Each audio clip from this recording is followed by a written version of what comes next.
Thank you. Today was a day for the leadership from Central Kenya, Mount Kenya region, to address an issue of extreme national importance.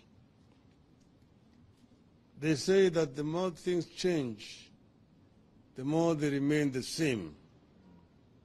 I have had occasion to talk about isolation and vilification of the people of the mountain region. And I remember in our days of the youth, during the struggle for independence, the Mauma War, there was all the times an announcement in the radio that the Kikuyu, the Meru, na Embu ni watu hatari. Ukiona mmoja akipita, piga ripoti kwa polisi mara moja. That was an announcement which was used to be made on the radio all the times, to try to isolate the people from Mount Kenya who are fighting for their land which had been grabbed by the colonialists. These were Kenyan patriots who fought and paid a very heavy price for liberation of this country. Now it is so unfortunate that at this time and age, Kenya has now celebrated the 60th year of its independence, that somebody should try to use the very same tactics and methods that were used by the British to try to isolate the youth from this region. There is now an attempt to artificially re-establish Mungiki movement. And I've seen it happen with my own eyes. It's Maina Njenga, merely because he accompanied me to the funeral of our matriarch, Mukamu Kimathi, has since been vilified, been harassed.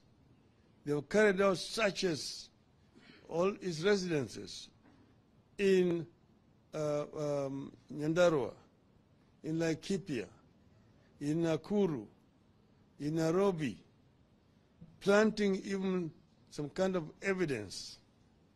Somehow they've carried bang, at times they're carrying guns and so on, to try to vilify him and find an excuse to arrest him, to detain him.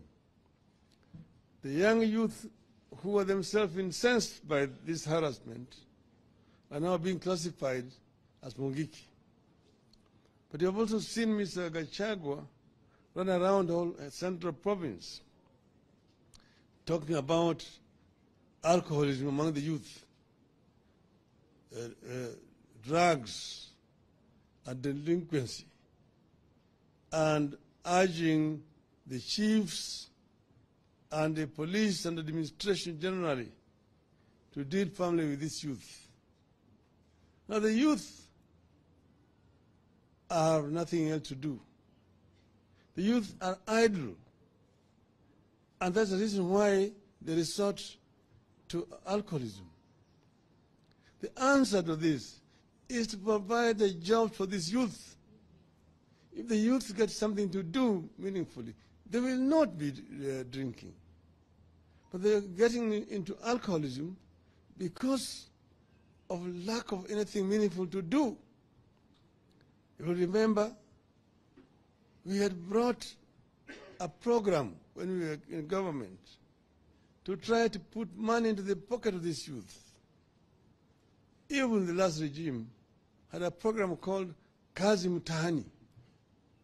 Kazi Mutani actually meaningfully engaged this youth.